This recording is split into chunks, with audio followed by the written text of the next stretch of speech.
సరిగ్గా ఒక సంవత్సరం కిందట ఇదే రోజు 10 నవంబర్ నాడు కాంగ్రెస్ పార్టీ కామారెడ్డిలో బీసీ డిక్లరేషన్ పేరిట ఈ రాష్ట్రంలోని అన్ని బలహీన వర్గాల కుటుంబాలకు బలహీన వర్గాల సోదర సోదరీమణులకు ఒక అందమైన రంగుల కళ లాంటి ఒక డిక్లరేషన్ విడుదల చేసి ఒక అందమైన రంగుల కళను చూపెట్టింది.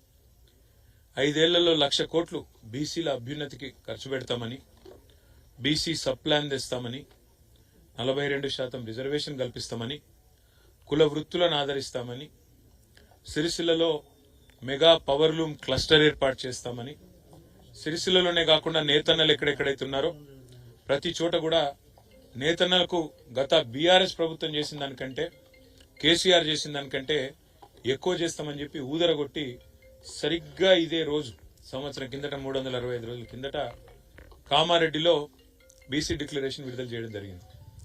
ఇవాళ నేను కాంగ్రెస్ ప్రభుత్వాన్ని అడుగుతా ఉన్నా, రేవంత్ రెడ్డిని అడుగుతా ఉన్నా, నీకు సిగ్గు లజ్జ ఉంటే ఈరోజు సిరిసిల్లలో ఇది 20వ ఆత్మహత్య. నిన్న ఒక యువ జంట 41 ఏళ్ల వయసున్న జంట గత 10 ఏళ్ల పాటు షోలాపూర్ నుంచి తిరిగి వలస వచ్చి ఇక్కడ వారానికి 6-7 వేలు సంపాదించుకుంటూ నెలకు కనీసం 20 నుంచి 25 వేలకు తగ్గకుండా సంపాదించుకున్న ఒక జంట గత సంవత్సర కాలంగా సాంచలమ్ముకొని అప్పుల పాలైపోయి బతుకమ్మ చీరల ఆర్డర్లు బంద్ అయిన తర్వాత నీ ప్రభుత్వం కాంగ్రెస్ ప్రభుత్వం నేతన్నలను పొడిచిన వెన్నుపోటు వల్ల ఈరోజు మళ్ళొక్కసారి సిరిసిల్లలో ఆత్మహత్యల పరంపర సాగుతా ఉన్నది. 20 మంది సిరిసిల్లలో చనిపోయినారు నేతన్నలు ఇప్పటికీ ఈ కాంగ్రెస్ ప్రభుత్వం వచ్చినాక ఈ 11 నెలల్లో. అదేవిధంగా రాష్ట్రంలో మరొక 14 మంది ఇతర ప్రాంతాల్లో కూడా చనిపోయినారు. మొత్తం 34 మంది నేత కార్మికులు ఈ రోజు వరకు చేనేత వృత్తిలో అదేవిధంగా పవర్లూమ్లో ఉన్న వాళ్ళు కాంగ్రెస్ ప్రభుత్వం వచ్చినాక బలవన్మరణాల పాల్గొవడం జరిగింది.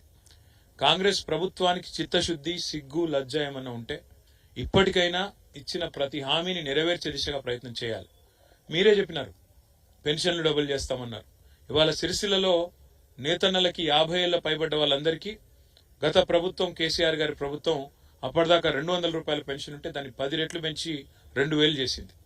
నీకు గీత కార్మికుల మీద, నేత కార్మికుల మీద, వృత్తిదారుల మీద, వృత్తి చేసుకుంటూ పెన్షన్ పొందుతున్న వాళ్ళ మీద ప్రేమ ఉంటే దాన్ని ఇచ్చిన మాట ప్రకారం వెంటనే 4,000 చెయ్యి. మహిళలకు 2,500 ఇస్తా అన్నావు. ఇంతవరకు అతి లేదు గతి లేదు. ఇవాళ ఆ 2,500 ఇచ్చింటే ఆ అమ్మాయి ఆత్మహత్య చేసుకునే పరిస్థితి రాకపోనేమో. ఎందుకంటే ఒకవైపు పెరిగిపోతున్న అప్పులు, private insurance company Chola insurance అనే కంపెనీలో, చోళమండలం అనే ఫైనాన్స్ కంపెనీలో డబ్బులు తెచ్చి కట్టలేక అప్పుల పాలైపోయి సాంచలు అమ్ముకునే ఆఖరికి ఇల్లు అమ్ముకునే పరిస్థితి, బండి అమ్ముకునే పరిస్థితి వచ్చిన తర్వాత దిక్కులేక 3 పిల్లలు అనాథలు చేసి ఒక 10వ తరగతి చదువుతున్న అమ్మాయి, ఒక 9వ తరగతి చదువుతున్న అమ్మాయి వాళ్ళందరినీ ఇవాళ అట్లా అనాథలు చేసి చనిపోయిన పరిస్థితి. ఇంకా ఎంతమంది చచ్చిపోతే ఈ ముఖ్యమంత్రికి, ఈ ప్రభుత్వానికి బుద్ధి వస్తుంది? ఇంకా ఎంతమంది ఈ రకంగా ఆత్మహత్యలు చేసుకుంటే ఈ ప్రభుత్వానికి సిగ్గొస్తుంది? ఇంకా భేషజం వదిలిపెట్టి ఇంకా ఎన్నికలు అవి ఇవి ఏం లేవు. ఇప్పుడు ఇంకో 4 ఏళ్ల పాటు ఏ పంచాయతీ లేదు రాజకీయంగా. ఇవాళ నేను ప్రభుత్వాన్ని చిత్తశుద్ధితో కోరుతుంది ఒకటి, నీకు సిరిసిల్లలో నేను ఎమ్మెల్యేగా ఉండడమే నీకు ఇబ్బంది అవుతుంటే, ఇక్కడ నుంచి నేను ఎమ్మెల్యేగా ఉన్నా కాబట్టి నీకు ఇక్కడి ప్రజల మీద ప్రేమ కలుగుతలేదు అనుకుంటే ఆ ఎమ్మెల్యే పదవిని కూడా వదిలేమంటే రేపు పొద్దునే ఫస్ట్ అవర్లో వదిలేస్తా. నాకు అది పెద్ద ముచ్చట కాదు. కానీ ఈ రకంగా పగబట్టినట్టు ఒక మంచిగా నడుస్తున్న ఇండస్ట్రీని, మంచిగా నడుస్తున్న కుటుంబాలను చితికేసే విధంగా, మంచిగా నడుస్తున్న వస్త్ర వ్యాపార పరిశ్రమను చంపేసే విధంగా కక్షగట్టినట్టు ఒక శాడిస్ట్ లాగా వ్యవహారం చేయడం అనేది ఒక ప్రభుత్వానికి మంచిది కాదు. నేను తుమ్మల నాగేశ్వరరావు గారిని కూడా కోరిన ఇప్పుడే, ఇట్లా ఒక యువ జంట ఇంకా 30-40 ఏళ్ల జీవితం ఉన్న జంట ఆత్మహత్య చేసుకునేది అంకుల్ అని చెప్తే ఆయన కూడా బాధపడ్డారు. ఆయన కూడా నేను వెంటనే రేపు హైదరాబాద్ వచ్చిన తర్వాత విచారిస్తానని చెప్పినారు. ఆ సెక్రటరీ గారికి కూడా ఫోన్ చేసినాను, ఆమె దొరకలేదు. వారికి కూడా చెప్తాను.